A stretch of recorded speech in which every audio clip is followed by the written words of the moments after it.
I am the writer, producer, director, and I suppose, for want of a better word, auteur, I hate using that word, but of Stay, a rock opera, which is the film that led us into creating this series of podcast episodes.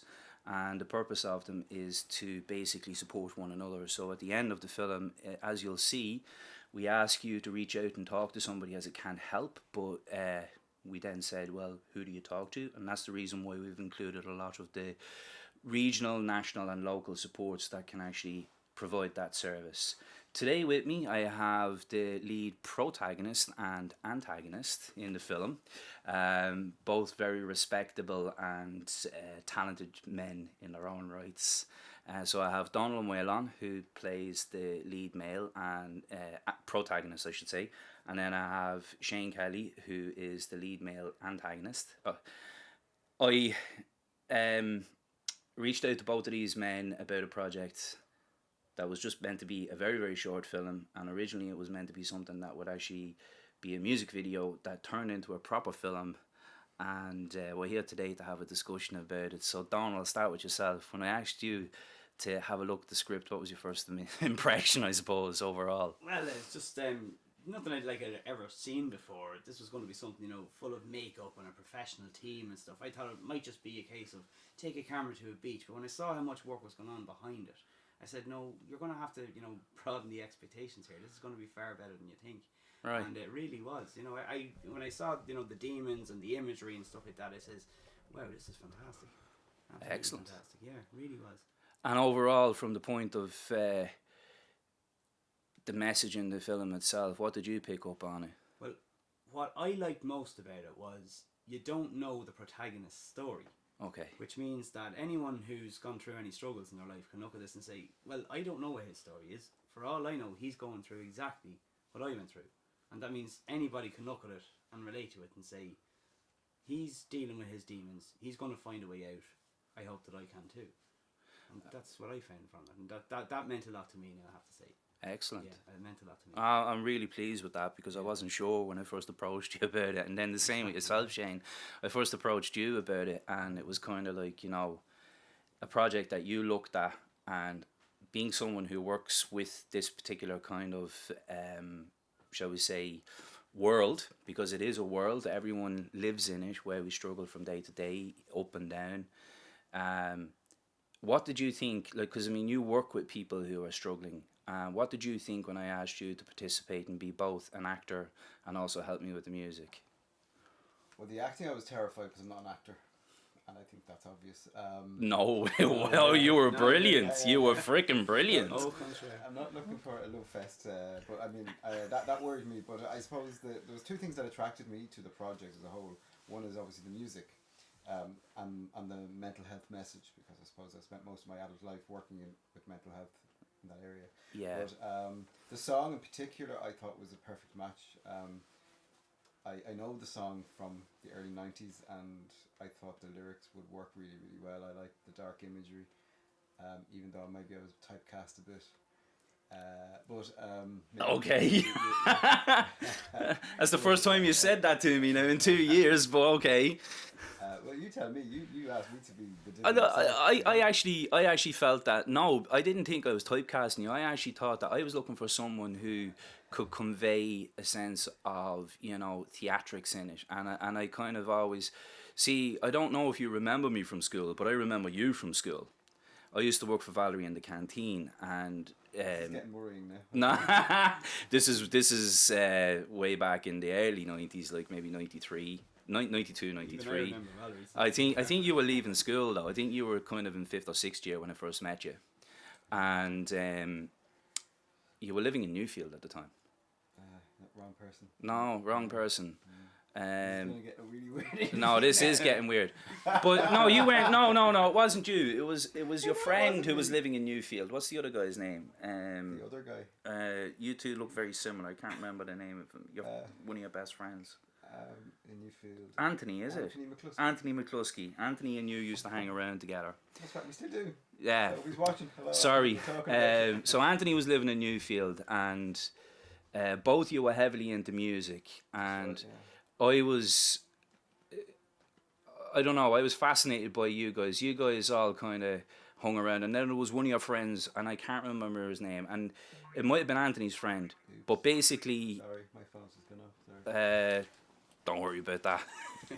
I just killed that. There was a guy who was ginger anyway, as far as I remember. He was ginger, and he could speak really good Irish, and I was a Gaeilgeoir at the time, and we could speak Irish together, and Jeez, I don't remember him at all. it might have been Anthony who hung around with him more. He used to work selling strawberries on a Saturday downtown anyway, when they used to sell strawberries and fruit outside the town centre.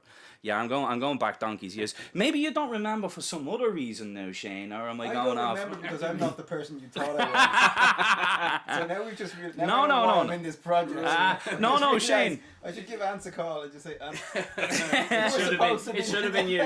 No, we did. We kind of knew each other, and I love the fact that it's a mistaken identity, and here I am. there is a little bit of a mistaken identity, but we did know. We did kind of not know each other, but we kind of, especially at lunchtime, in the canteen, because you guys were always had to kick loads of people out, but in particularly Anthony McCluskey anyway, for definite, and Shane Kelly.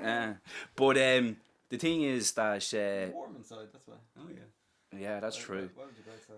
But it was the music side of things anyway, going back to the whole kind of reason why I asked you to be involved in it. But then also it was one of these things where I had looked at some of the stuff that you had recorded during the 90s, where you had, I don't know how many bands you've been a member of, but I've looked at some of the videos that you had online, and I was like, they're deadly. There was one in particular where they're driving through Drogheda, and it was partly in the back garden, and the footage was just class, because they were just driving through the town, and it was like it was a tour of Drogheda, and it was like, and there was Shane in the back of the car doing all his theatrics, and I was looking for someone who was going to bring that to the fore in terms of Public humiliation's never been a concern of mine, so that's fine. Well, you didn't humiliate yourself in this, but I was also looking for someone who could actually understand the subject matter as well, in terms of the dream sequence. I think it's a wonderful subject matter, and the more we talk about it, the better. I think that's really, really important. I think it's a very noble cause, and I commend you for doing it.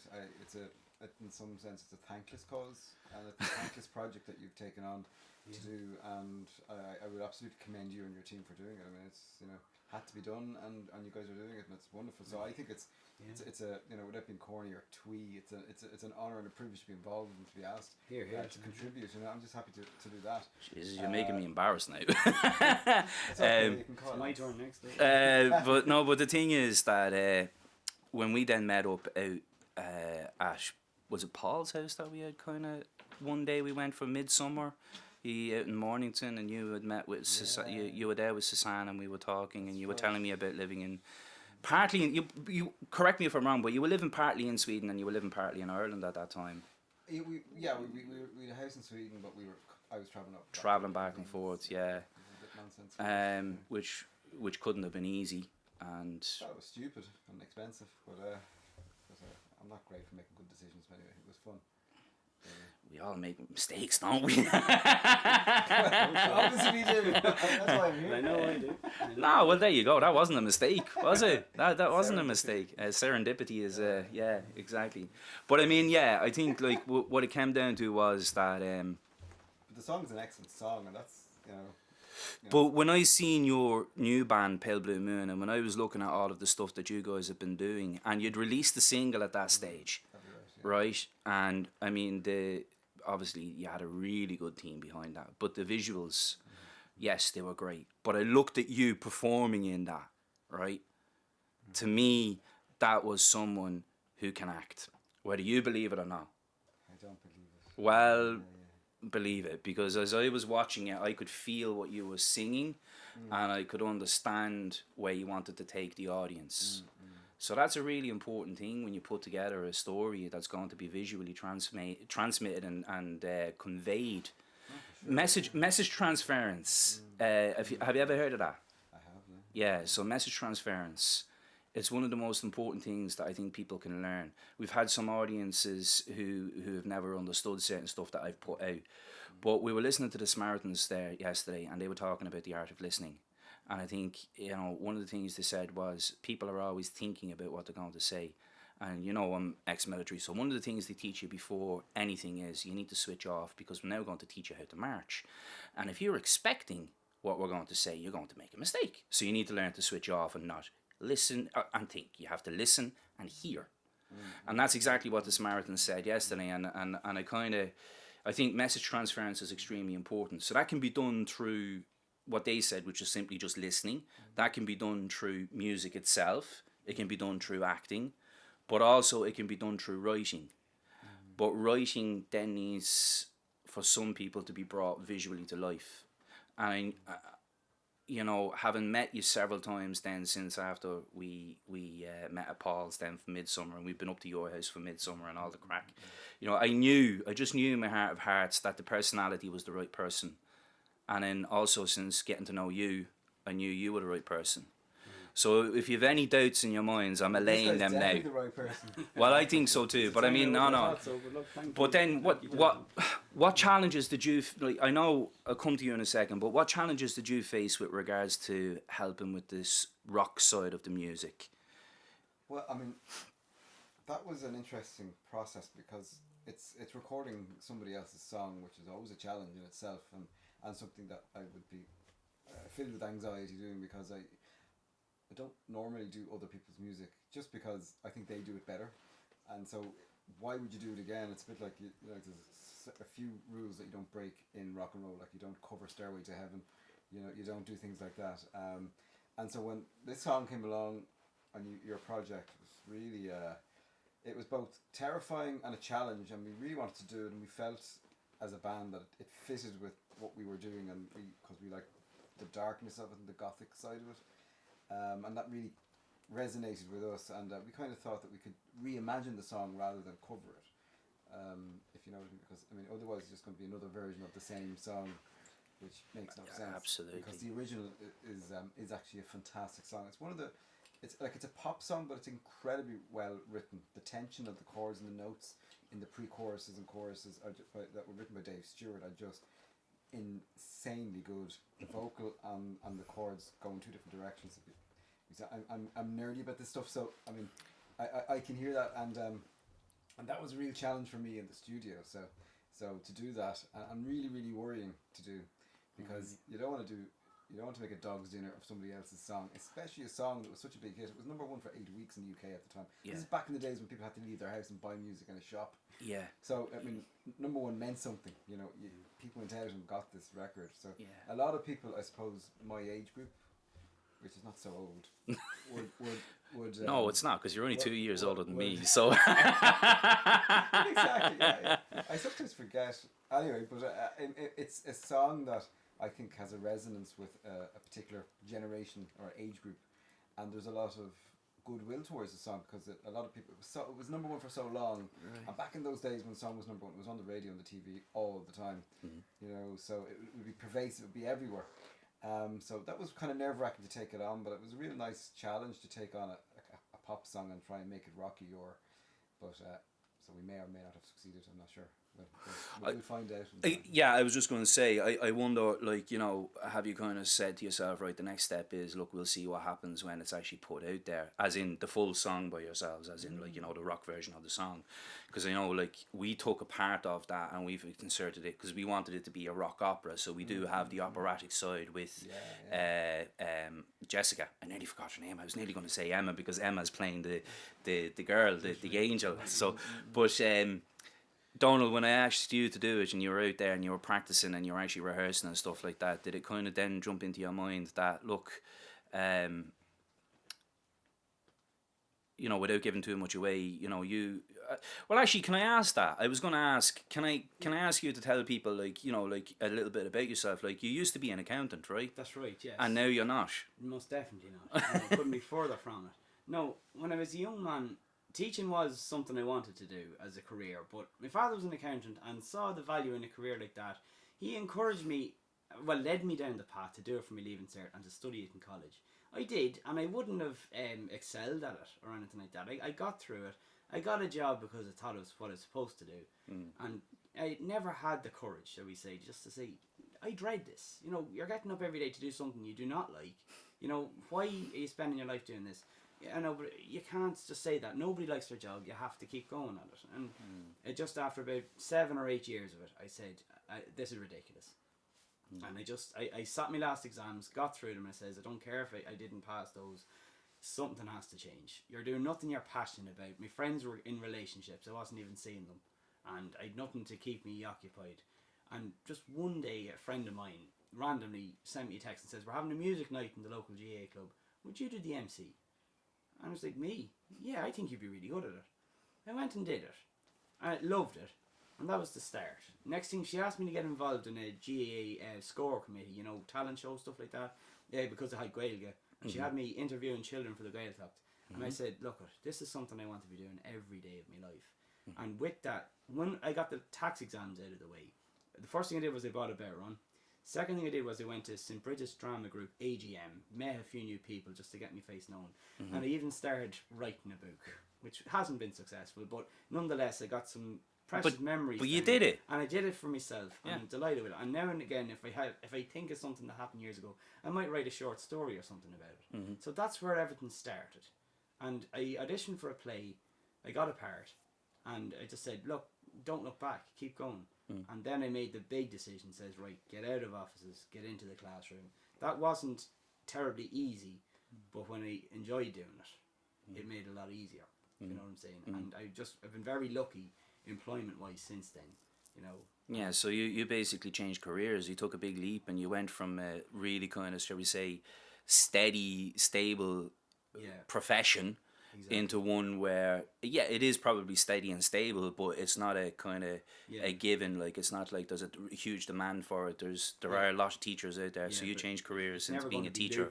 You know what I'm saying? No, you're never I understand that. You're never going to be living in mansions or whatever. From a financial point of view, maybe. I mean, it's pretty similar to some of the stuff that we do, right? I mean, from a media point of view, it could be lucrative, but from a financial point of view, but it's also more, like it's what you said before, passion and reward. Exactly. And Shane, the reason why you're still doing music probably is because of the passion and reward that you get from it. Certainly not for the money. No.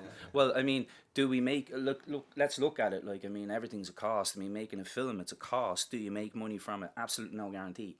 No, but that should never be your... It's not the reason for doing it. That's not your motivation. Absolutely, that's the point. I mean, if that's your motivation, then you're never going to be happy because that's elusive. It's just not there. And again, I'm going to sound twee, but I mean, if you don't do the art for the art's sake, there's no point in doing it. You're not going to enjoy it. It's about a fundamental expression. So that's really what you're doing. And I mean, all the mediums. I mean, the music for me, the films for you, and the acting and the writing for you. I mean, they're all it's the same thing. It's an expression. We're just expressing in slightly different ways. That's all.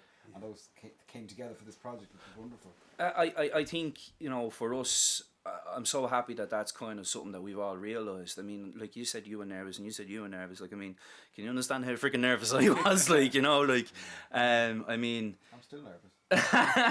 No, don't be worrying. You're grand. Don't forget now, you really experience something different. I mean, right, so let's delve into it a little bit, right? On the day when you showed up, right, you knew that you were going to be transformed. Did you think you were going to be transformed to the extent that you were in makeup and the way it was done? No, I didn't. I mean, I knew something was going to happen because obviously it said that there was going to be that involved. And I was all for it, but the makeup artist was absolutely phenomenal. And the quality, the professionalism, it just blew me away. And I've worked with some really good makeup artists, and I've been involved in that project, but it was just second to none. It was amazing. So he pulled together an amazing, talented team. So that really struck me. It was just, I mean. And you know, all of those people were there because they wanted to contribute due to the fact that they themselves had been through some stuff. Yeah. So how is your health now at the moment yourself? Like, I mean, you've been through the mill. We've heard you on the radio talking about your health. And that's true. Yeah. Physically, I've had, you know, I've dodged a couple of bullets, but I mean, I've come through it, and you just have to keep going. Because on the day, I remember just being very, very weary with you because I knew your energy levels had to be managed and watched, and you know, I know I seen Susanne coming out, and you know, it was good that we were kind of all. It felt like a family. Well, I thought it felt like a family. There was a real kind of community vibe about the whole thing on the day. How do you feel yourselves? Like, absolutely, yeah. You know, in between, you know, shots, just sitting around having chats and stuff like that, and some people just turning up with food and things like that, making sure we're all fed and nourished and that kind of thing. I thought it was brilliant. You know, the camaraderie and stuff like that. Even building tents together and stuff like that. And Sean come along and says, I can tell half of you were never in the Scouts and stuff like that, you know, so we just start again and all this stuff. Yeah. But no, it was... Sorry. Yeah, you're grand. But no, I saw that end of it too. You're talking about family, definitely, you know. great bunch of people, great people to work with, and you know. When are we going to work with them all again? That's what I want That's to know. I'd do you know what? I keep in touch. Sister song. What was the next one on the album? Maybe the next song on the track list. They've actually done one recently, which was done out in the desert, which was kind of cool. But I wouldn't try and cover that one. I don't know how Siobhan would feel about it. Siobhan, that's the other thing that was kind of interesting about it, because there's a lovely Irish connection to it. But you know, to me, I wanted to do something that had a little bit more kind of a universal feel to it. So what do you think yourselves? Is this something that you could watch no matter what the language is? Oh, for sure. I think it's a universal theme. So from that point of view, you've cracked it. I mean, it's not colloquial or local to hear. I think the theme is universal, so I think it's going to have appeal for everybody. And the song is an international hit, so it's something that people can connect to, and that's the bridge that you need. And then, you know, basically there's two versions of the song. There's the one that we've done, and then there's one that you've done, you know, because it's kind of like in and out, you see, but you've done a full song, and we've kind of, because I mean, like, it's a dream sequence. How was that for you to play, though, you know, to go from kind of being standing on the beach and then kind of like, you know, portraying that whole thing where you're falling into this hole? How did that feel? Like, you know, the main challenge for me was I'd never acted on camera before, but it was a big ambition of mine to do it. But you know, I found, you know, to work with the elements and stuff like that. It was a very, very warm day, you know, sun cream, and you know, you without sunburn. So like everyone else needed makeup, I needed sun cream, you know, and the more I put on, the more burnt I got. But it was a case of sure it was sun cream. I don't know what it was, but whatever. By the end of the day, I couldn't even open my eyes or whatever. I had to keep them closed for 10 minutes just to open them for 10 seconds. But working, going from the beach, and then the way it was handled in blindfolding me, not telling me what was coming next. A lot of me, I will admit, I was thinking, I had some idea because I'd read the script what was coming, but I still wasn't prepared for the things I saw, if you know what I'm saying, the way it was handled. Yeah. And that was a thrill for me, I have to say. Okay. I was excited about this all the way through. I said, I don't care what I'm put through, I'll do it. Yeah. Blindfolded. I was blindfolded at one point, and there was also... It sounds like you were kidnapped. Yeah, I know it sounds bad. You know, it says blindfold him and march him over here. Don't tell him where he's going or anything like that. So I'd say, I must have gone a bit 200. Yeah, you're making people think I've done this before. At such ease as well. I know. Yeah. Well, it's all a thrill for me is my point. You know, anything I was asked to do, I just wanted to do it. And if I was asked to do it again, right, this time do it better. That's what I've always wanted to do, is walk on camera. You know? I don't think we probably could have gotten any better, if I'm being honest with you. I think a lot of it comes down to the fact that I wanted to allow you guys to do your own thing.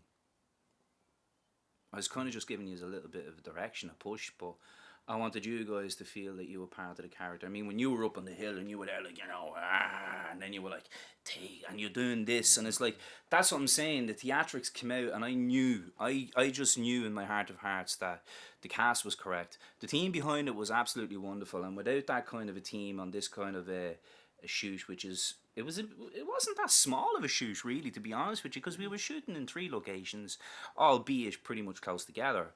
But there was a lot of like logistics around it that people probably weren't aware of. Yeah. You know? And at one point I think we nearly even killed you in the tent when we had you doing the scene in the room. That's right, yeah. What inspired you to do it? Why? And why now? Well, I suppose the truth of the matter was that I think that film that documentary that I had watched about the family grieving the loss of so basically I watched this documentary about a family who walked from one end of England to the other end of England, right? So it was England, it wasn't one end of, like, from Scotland all the way down.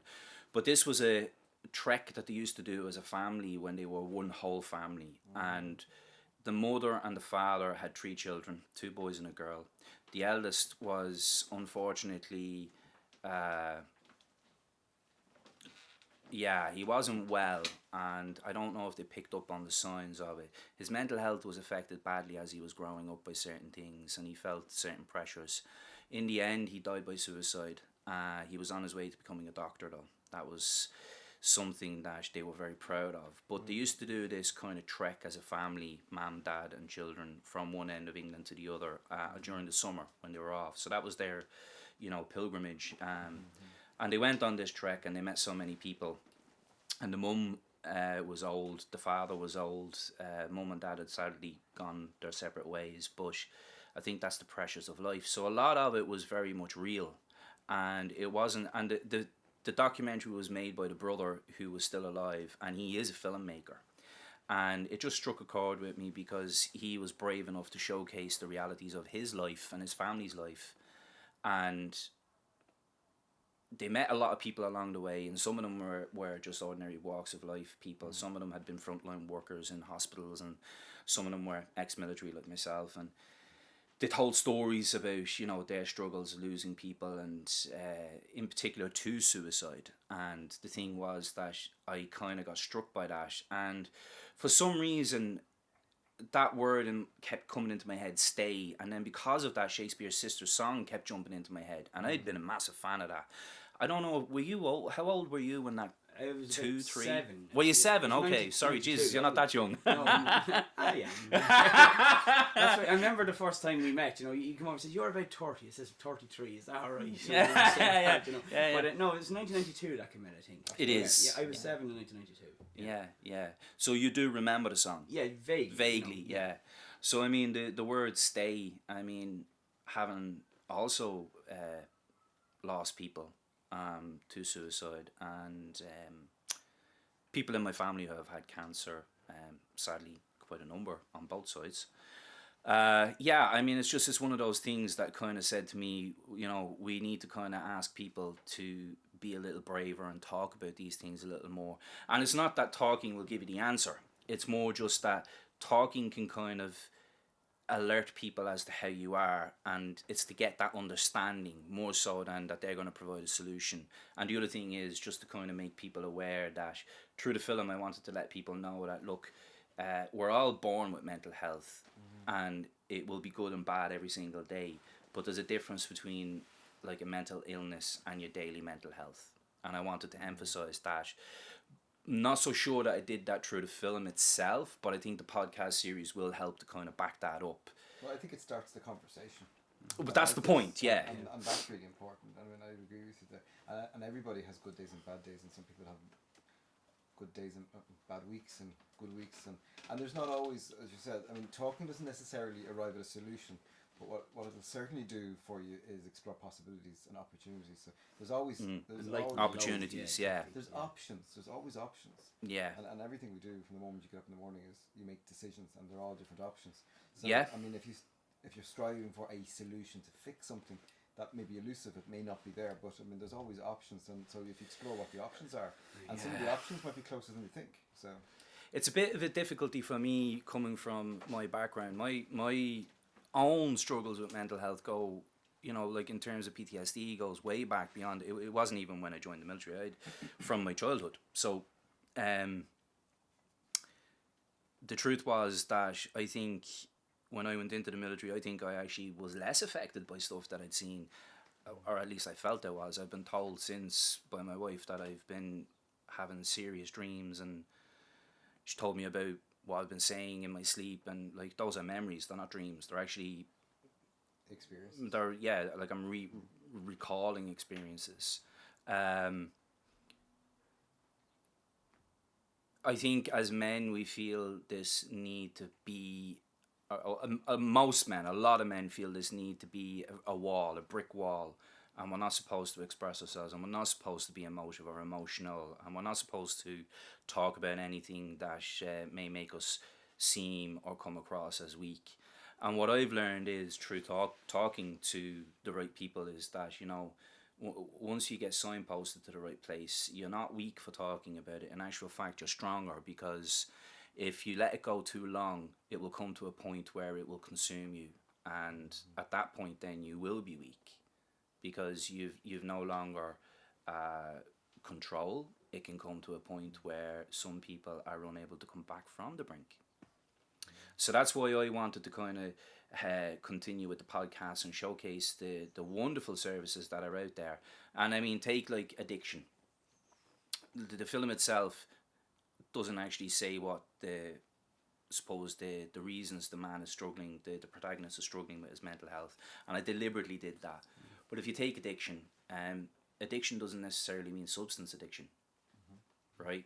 So that can play on a person's mind as well, because it affects so many different people around them.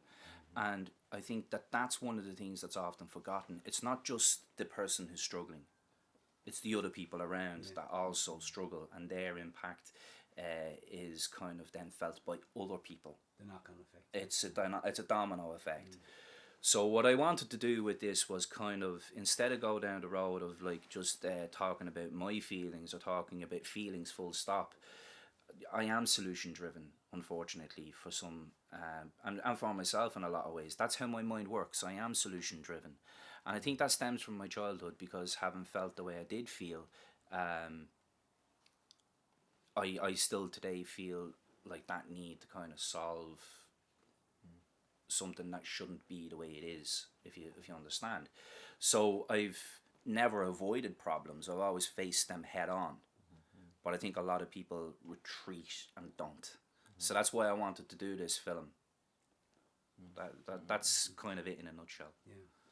But at the same time, I'm not someone who is stupid. I mean, I know there's a process, and I think it takes time. And that's the one thing that I think also, like, part of the podcast has been so smooth because Joe has brought it out, like, the way the world has changed. Time. You mentioned it there before. You had to take the time to go to the record shop, and when you're in there, you go in for one record, and you come home with 5 or 6 others as well. Sure. So I mean, yeah, and then like you'd meet certain people. I mean, do you not remember like that would be like where a lot of the celebrities or comedians would be, or where you'd have someone launching, you'd never heard of them before, but then you'd hear their music and you'd be like, wow, this is brilliant.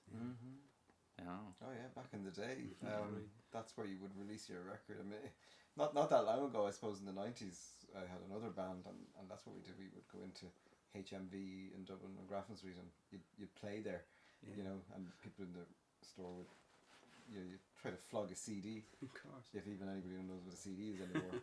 I tried to explain what a vinyl record was to my kids the other day, and explain how it worked. Yeah. And the amazement that you put a needle on it. Yeah. Does the needle not break it? So anyway. Or even the tape recorder, your 2 thumbs and stuff like that. Putting the paper in the top of the tape. Do you remember doing that as well? I used to put sellotape across. Sellotape, yeah. So I could record over it. Oh so God, I if you forgot had that. a band you didn't like anymore, the top 40th on Sunday was recorded over. But I think that's showing our age now. Well, you're not. But no. Well, he kind of is Not though, too because far he's on behind with that it. tape. But the thing is though, that I think that the whole thing was that it was important to bring in the whole kind of storytelling side, but also include the music, because like I believe music is a very, very powerful storytelling medium, but I also think it's something that people can connect with due to the whole thing. You mentioned it earlier on, rhythm. The whole thing with the beat, and the whole thing where someone who knows it, like Dave Stewart, who's able to kind of bring that out. It's kind of one of those things where it's either going to be something that makes you think, or it's going to heal you, or whatever it is. And I think the way I wanted to tell this was, I wanted to kind of stop people in their tracks, and then what I wanted to do was get people excited and worried and like, where's he going, what's happening? And then what I wanted to do was calm it back down, and that's where the choir comes in, and I wanted it to be very healing.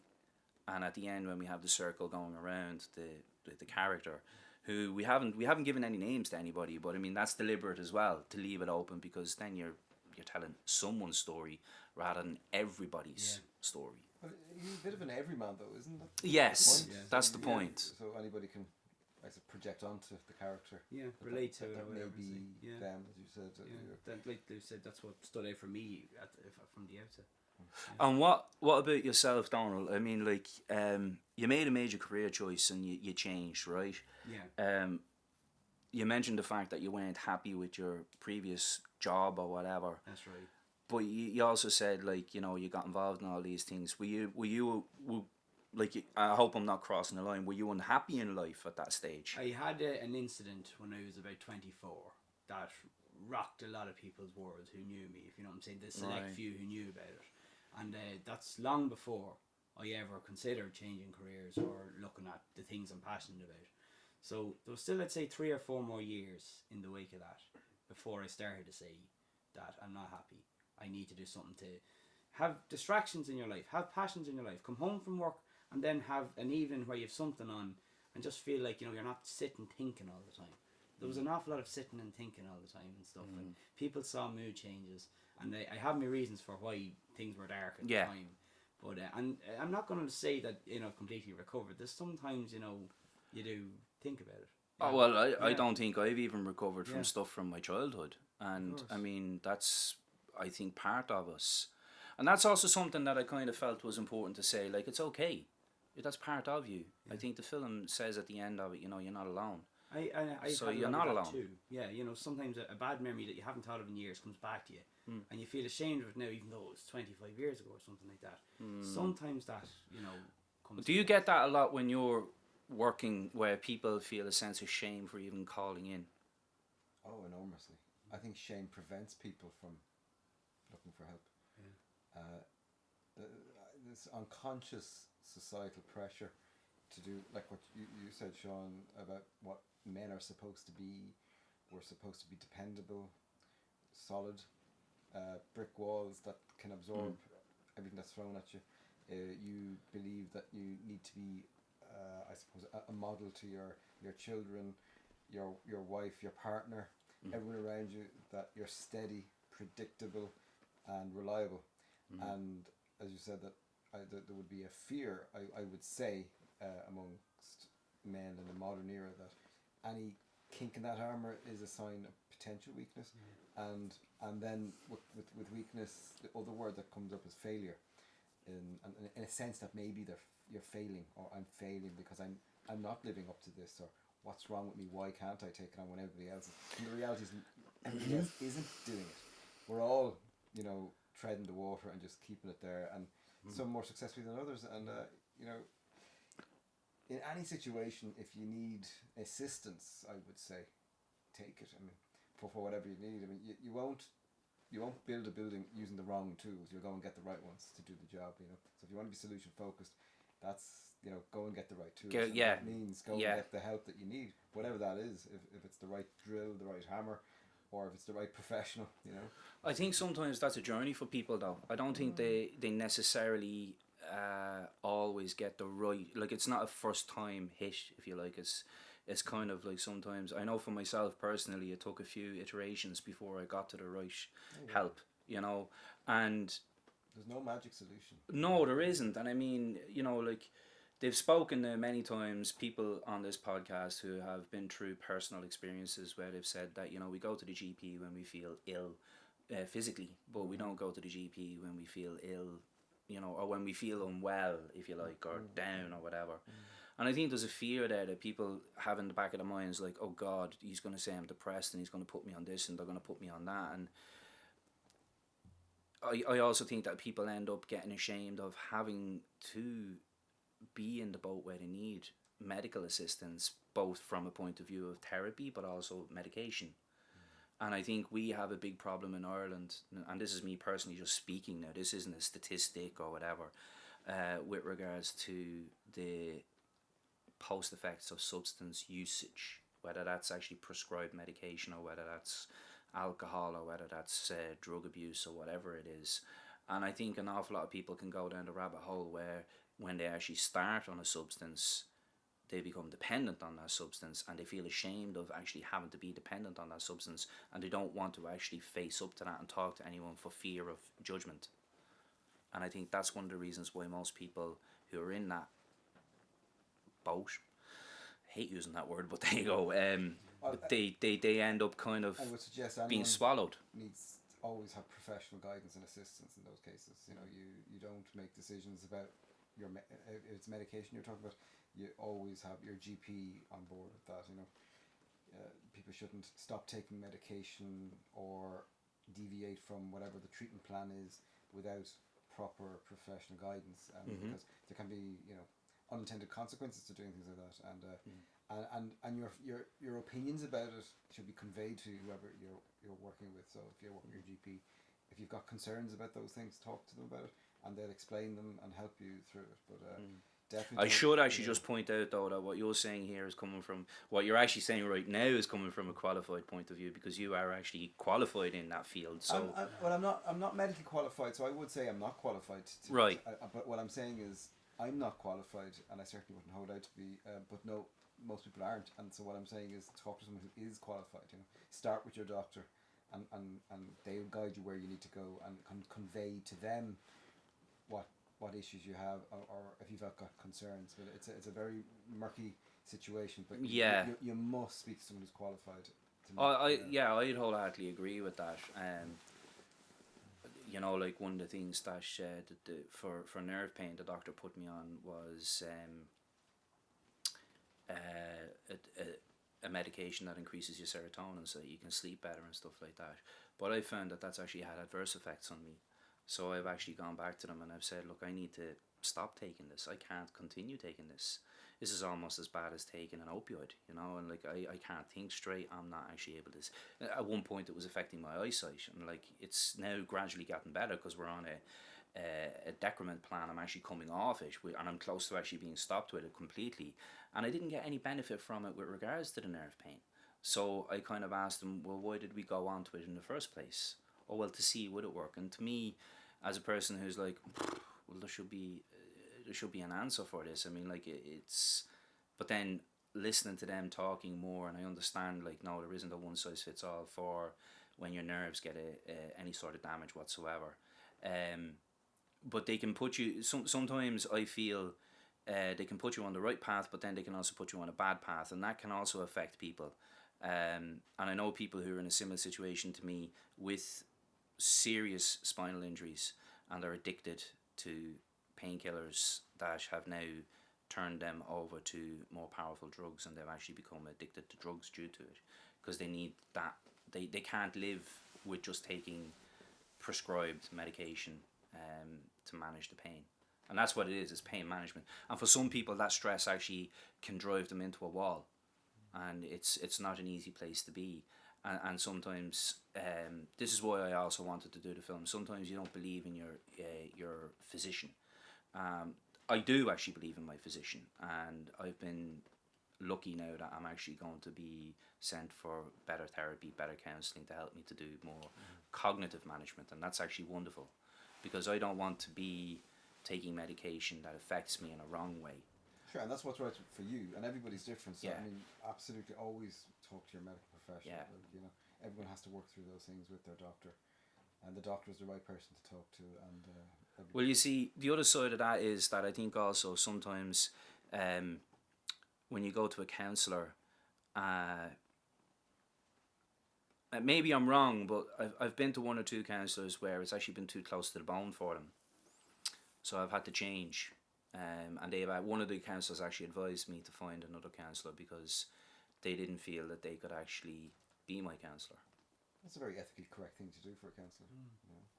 So that's the sign of a good counsellor. Yeah. For them to say that to you. Yeah.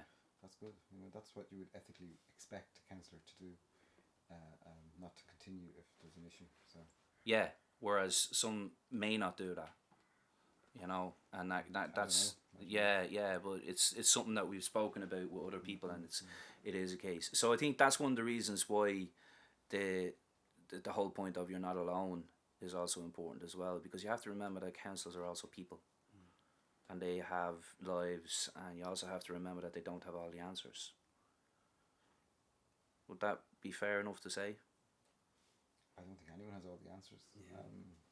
And that's what I was saying earlier. I mean, if you're looking for the solution or the answer, the best you can hope for, I think, is to look that there are always options, and the options sometimes are obvious and sometimes they're not. And working with a counsellor or somebody can help you discover options that you may not have realised are there for you. So it's about exploring the options, and I suppose that takes courage, though. It takes courage and it takes time, you know, so you have to be patient. It's not going to, and you have to be, I suppose, forgiving and patient with yourself, that, you know. Oh, absolutely. Yeah, now you're talking. Now it's not going to happen overnight, so. I think a lot of us feel. There's hope. Oh, I know, and I think that's one of the reasons why we put that line into the film as well. And I know you weren't there on the beach for it, but we do say that there is hope. You know, when you're going through dark times, there is hope, and I think. I hope, like, just, we did it in English, you know, like, we don't want to dub it or do anything like that, but I just hope that message is universal, you know, and I think... the fact that there's very little dialogue in the film too, you know, and a lot of it is facial expression and things like that, people are going to relate to that end of it. Yeah, Me too. yeah. Well, I've actually shared some of it with a few other filmmakers to see what they think, and they do get the fact that it is a dream sequence, and they do get the fact that the one thing was that I wasn't sure if people would get the connection in the coffee shop, and people have actually gotten it. Like they've actually, but some people have come up with different things. They think maybe you're a family member. They think maybe you're a friend. They think maybe whatever. Like, but it is that thing where we feel judged. And would that be something that you kind of felt when you were kind of in your job before you became a teacher, that you couldn't leave the job because of what other people might have thought? Most definitely. Probably set these standards for myself. I was good at school, and but the thing is, I was good at certain things. I wasn't good at there's a couple of things I probably bluffed my way through, if you like. The people thought I was better at than I was, and even my own parents probably thought this guy's going to be one of the best accountants in his course. Turns out, wasn't the case. But nonetheless, I didn't want to disappoint them. And I didn't want to say I am actually not succeeding as well as I could here. But I did do the exams, the professional accountancy exams, and I did do well in them. And I thought, just keep going. You're obviously doing something right. And some people say, you are good at what you do here and you're appreciated and the clients like having you here. I says, but I dread it. And then there was the clients who'd ring up, you tell them whatever they don't want to hear, and then you have to take it personally the way they talk to you. And those are the days that just drove me absolutely under the bus. I see. I just said, I can't deal with this. I hate this. And it's not even me. I'm not going home to do something I love after work. I'm going home to sit there by myself, because the boy, you text the lads, anything happened? No, I'm doing something with my girlfriend. It's like, I was a single man at the time. I still am today, but much more comfortable being a single man. There was a time I thought, people are looking at me thinking, why is he still single and he's 36? He knows he's a straight man. Why can't he get a girlfriend? That kind of thing. Right. I have had this worry about what other people think most of my life.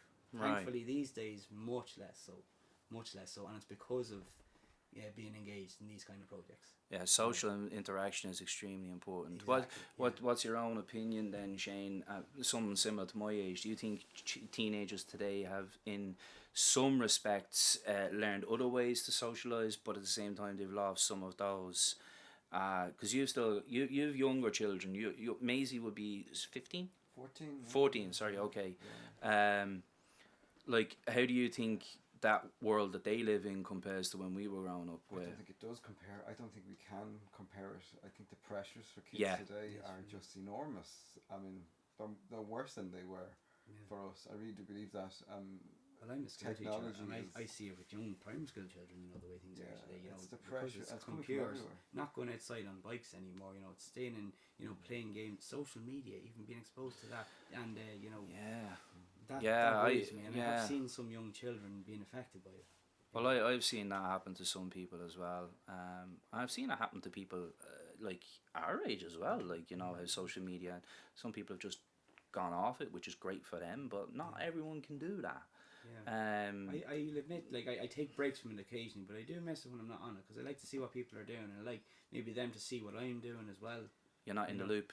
You know what I mean? Yeah, you're not in the loop. Yeah, no, I get that. And from a music point of view, then, Shane, like, you're promoting a band and stuff. How does that affect you with regards to managing social media, or do you ask someone else to do it? I wish I could ask. You see. No, it's a double-edged sword. You're playing with fire all the time with social media. It's a necessary evil.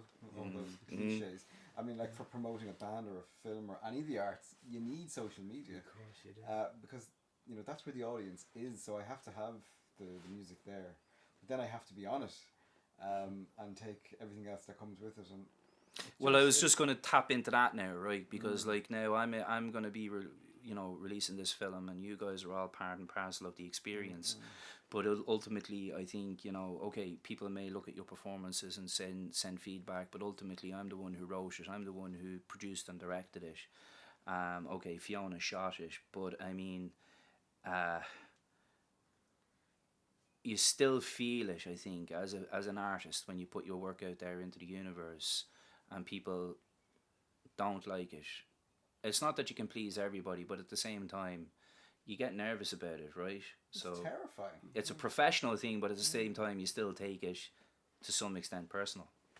How could it not be personal? I mean, it's completely personal. It is personal. I mean, when you do something, because I know, from writing, recording, and putting a song out there, I mean, you're bearing your soul.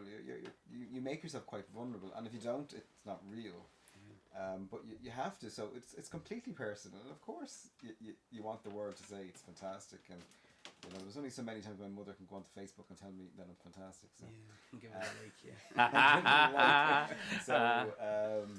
But I think that's also something that's very important to point out with regards to that, right, with the likes. I think a lot of young people today see all of the influencers. I won't say celebrities because the thing has changed now. Anyone can be a celebrity or an influencer if you work up enough likes. But are the likes really important? Because I think an awful lot of young people chase that without realising that, well, ultimately that's not really why I should be on social media. But that is the world they occupy. So there's, I suppose, people haven't decided to be on social media or not. It's a fact of life. To me, it's like electricity. You can't live without it. It's now so pervasive and so connected, and we rely on it in so many ways. I mean, and then I suppose the whole theory is about native social media people. Like our children are natives. They've grown up with it. We're tourists. We visited. We came to it. I keep saying, natives, I keep saying to my children, we invented it, but they made it better. They made it better. Well, I sometimes debate that because I think that they've also made it worse. I don't know. It's a minefield. This could be a separate podcast. Talking about. Well, I mean, I think it affects mental health in a number of ways that people don't realise. I think if you take, for instance, the need to be on there as much as they need to be on there. I mean, my daughter's 15 and she can't be off it. And I don't mean that in a sense she's on Facebook all the time. I think during the pandemic, having to be at home all the time, without it, they wouldn't have survived, right? No, so from that point of view, it was a really good thing. It was wonderful. I mean, exactly, the lockdown. But then how do you, as a young person, learn to go back to a place where you can meet people face to face and you don't need your phone? The same people who you're video calling with every day. I think that's a challenge. I do, and I see it in kids. I think it's. I mean, I'm not an expert. No, but I have kids. That's the only expertise I have. But I see. I just observe what's happening, and I see social challenges from that. They know how to interact with each other via social media. So as parents then, like, Dónal, I'm sorry that this leaves you out a little bit, but if there's the potential for becoming a parent, I mean, do we have a responsibility as an older generation anyway to kind of try and in some way instill a sense of real, that's, like they're living in a virtual world. Do we have an obligation to instill a real with them? By, for instance, I've met you many times when you've been out with your family gigging and the kids have been with you and they're out meeting people, and that's the way I would have grown up, out around my aunts and uncles and other people who were in bands, and we would have been invited along, and like we were only 13, 14, no, sure, come down. There was no alcohol or anything, but it was like, in actual fact, it was in GAA clubs. You mentioned GAA. Exactly. So like, do we have an obligation to kind of somehow find a balance so that their mental well-being is less impacted? Our obligation is to keep them safe. That's what our obligation is. I'm not sure I would agree with you about what's real, because what's real to you and what's real to me and what's real to them is incredibly subjective, and that's what I mean. They're living in a different world. Their reality is actually different to ours. So I think us trying to take what we believe what should be real and give it to them, I mean, it is real. So should we be the ones to then learn how to somehow come into the world that they're in? Oh yeah, that's the thing. That's because they are the native speakers of social media. We're not. We've had to learn. It came afterwards. They've grown up in it, so they're fluent in it. So they know it better than we do, and that's why we need to try and understand them, not make them understand what we know happened before, back in the old days when we were sitting around with candles and reading books, because ain't ever happened again. It's very romantic, but it's not. Are you going back to times now when we actually lost power in the estates and we all ran around playing the Ouija board? Again, I think you got the wrong guy. Oh no, you went. No, Anthony wasn't playing the Ouija board with me. I have a funny feeling he might have actually been able to contact someone on the Ouija board. But no, I'm going. I don't. Look, it is real to them. and virtual reality, it is absolutely real, and it's a tool, and it's like all tools can be used for good or for bad. And I think our obligation is just to keep them safe, and whatever that means, and that means different things. In different situations. I don't think anyone can kind of say do this, do that, and they will be safe. Because to be honest with you, I think this is my own personal opinion. As parents, and one of the most important responsibilities we have is to raise our children to be able to think for themselves and to be able to interact with other people. But at the same time, I think we have to be able to show them what's right and wrong, but also make those decisions for themselves, because sometimes at some point the umbilical cord is definitely going to be gone. It's not a case that we're cutting the umbilical cord. They're going to sever that relationship, because that's a natural progression. They're going to grow up, they're going to move on. We can't hold their hands forever. We are in a society, I feel, where a lot of people are older when they start having children, and myself and my wife, we were young. I mean, we were only 21 when we had our first child, so we were kind of the exception to the rule. A lot of people waited until they were in their 30s to have children, in this generation, and I know some people who are in their 40s and 50s who do have children, but I know most people who would be Justin's peers, the parents are in their 60s. And those parents, to some extent, feel that it's harder to let go of their children, and allow them to move on. And I think it's a case that maybe they're not as au fait with technology and how their world is and stuff like that. So that's the whole point of why I wanted to kind of make the film about it, like you're not alone as well, being the tagline. Because I think that can also affect a person. When you've got children and you're older, maybe you're not able to connect with them in the same way that younger parents are able to connect with their children, because they've a closer age to technology and the world that they live in. I mean, if you go back far enough, and sorry, not even that far, if you go back maybe 7-8 years, the cameras on phones were not even as good as they are today. And you couldn't be on social media the way you can be today. You couldn't just make a video and put it out there. You couldn't go live online and share your thoughts and everything with the world. Today, that is the way the world is. Personally speaking, I think it's a good thing. But I also see that there is some negatives to it, absolutely. But I think that if people can connect with more people around the world who are like-minded to them, then more power to them. I mean, Keane is one of my children. He's on Discord nearly every day, but he is on Discord talking to people who have a similar interest to him in the virtual world of building worlds on 3D graphic programs and stuff like that, like Unity and Blender and all those kind of programs where you can actually build worlds and you can interact in them, and you can, like, role-playing games and all that. So, like, I agree with you. I do think that that's their world, you know. But, like, you'd be surprised. Now these people have been sending stuff back and forth. Keane sent presents for birthdays, and they've sent him. I mean, like, that, cards, and like, it still happens, you know. It's just a different way of doing it. It's a completely different way of doing it. Alien to yeah. us. Which is kind of like, you know, making us sound like we're dinosaurs, but exactly, yeah. And thank God. I mean, I'm so thankful there wasn't social media when I was a teenager. Same here, actually.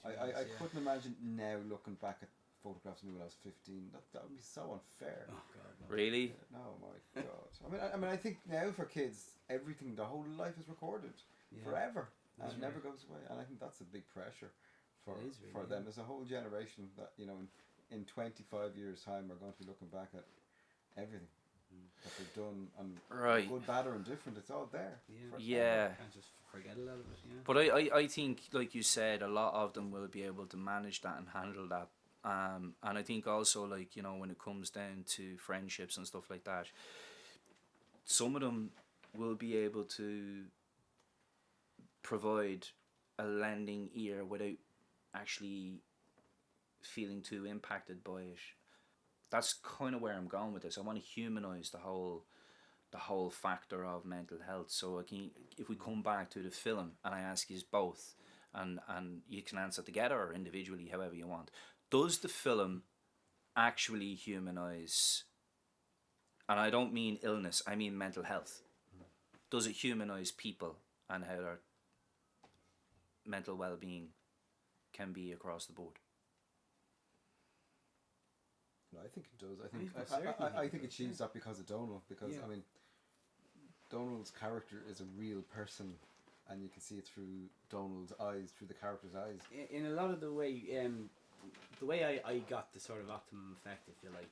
Sometimes I do think about something that disturbed me in the past, and on the day, it was a bit of a challenge, but nonetheless, I think you might have even directed me to do so.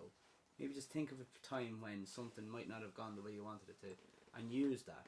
And I did.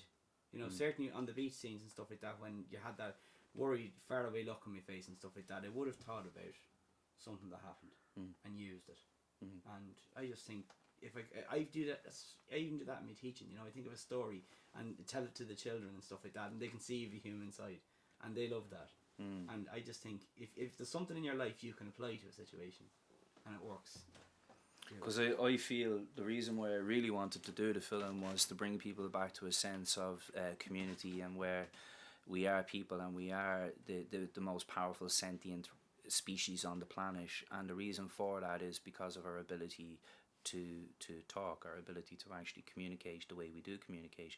All animals and mammals do have the ability to communicate, but it's the way we can do it and how we can kind of empathize with others in a different way that separates us from that kingdom.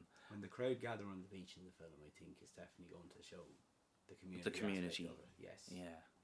So, I mean, overall, I mean, without being biased, if you were to kind of see this on TV or on your phone, what would your first reactions be, do you think? I think it's engaging, compelling. I haven't seen the whole movie. But you've seen the trailers. Yeah. And what do you like? It was just full disclosure. I haven't actually seen the whole thing, but well, no one has except for that's okay. Yeah, but I just don't want to say something that I'm guessing. But I mean, I think it's really compelling and engaging. So that's the first thing. So from that point of view, I think it draws you and it grabs the audience, and that's the first most important thing it needs to do, and then the message comes through after that, you know. So I would agree with you. I like the idea that it's not, what's the word, it's not script heavy, as in there's not loads of speech. Exactly. So I think you're right. I think that you could watch this in Spain and understand what's going on and make the connection, and I think that's a very clever thing, you know. I hope it's not too clever. I hope it's not too clever. It's clever without being arrogant. It's just. Well, thank you. Well, you don't want to be narcissistic, but I mean, to give an analogy, I think you and Mr. Bean have done something very clever, where something doesn't need to have a script. It just, you act it out and you show, and people engage with it. Jesus, Ryan, I'm putting down me directing shoes now, because I mean, Jesus being compared to Rowan Atkinson is just, that's it. I've just, no, seriously, because Rowan Atkinson is one of the most intelligent people on the planet, and he is, and he is just. You can make a movie where you don't talk, so the whole world can understand it. So I've looked at Mr. Bean and said, it's demanding acting beside him and stuff like that, because you've been 5 minutes the camera's on you where you don't do much. You have to work with him and stuff like that. It's difficult, What you're describing there is the message transference, and that's kind of something that I hope is not too freaking nerdy as well and too clever. But ultimately, my goal with it, if anyone is wondering who's watching this particular episode of the podcast, my goal with it was to try and get men to just basically open up a little bit more, and I hope that it possibly could save just one life.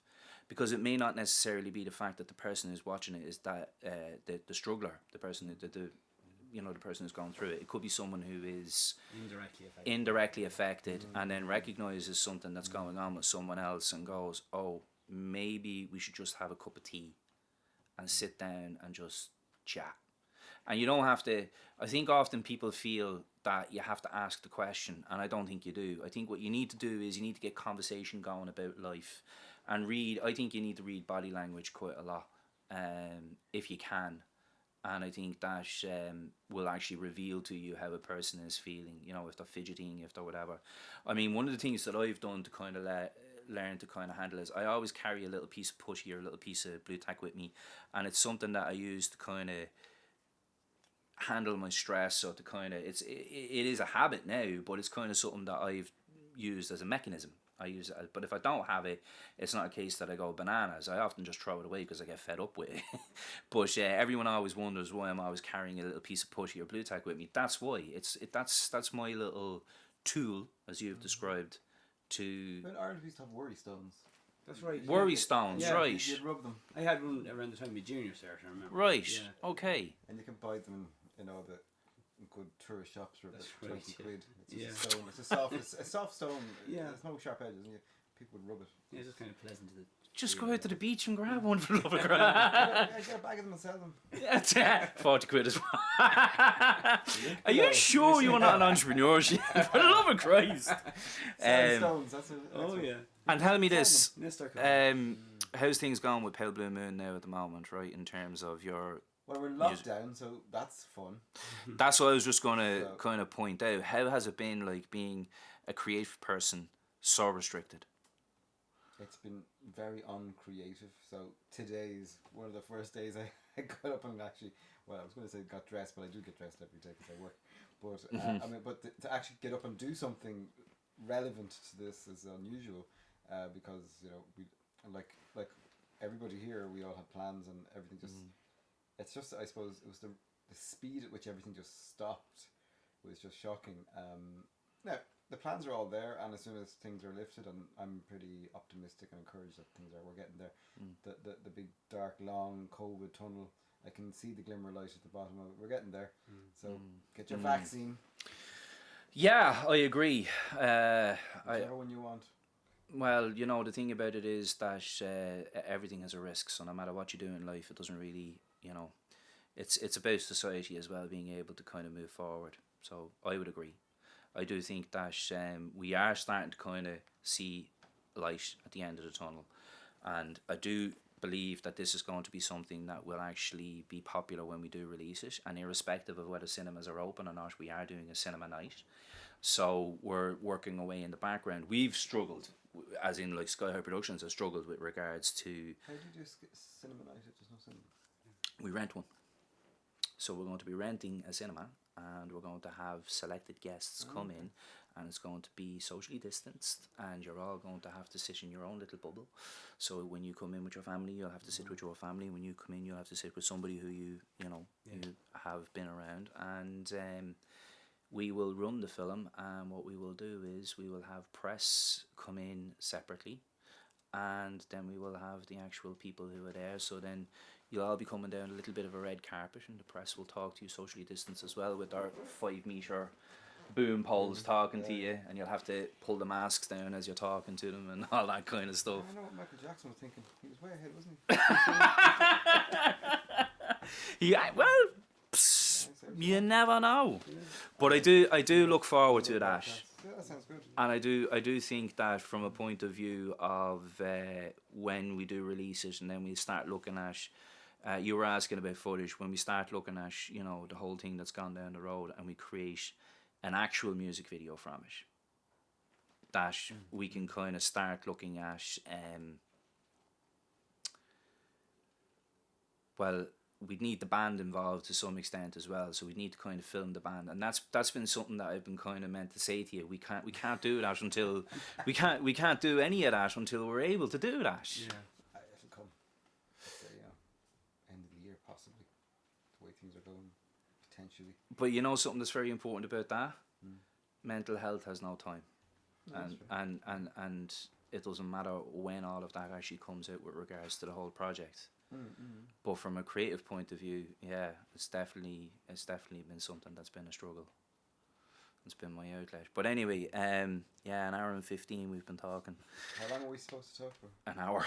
It's a good bit to be quiet. Where's the points? We should be drinking more than that. But I mean, I'm just going to close off saying thank you. So I'm just going to look in here, and you guys can just look straight at me or whatever. But so I just want to thank Dónal and Shane for coming into the coffee shack today to have a chat about Stay, a rock opera, and the mental health awareness campaign itself. It's been very enlightening in some respects to how they actually got involved and why they took it on.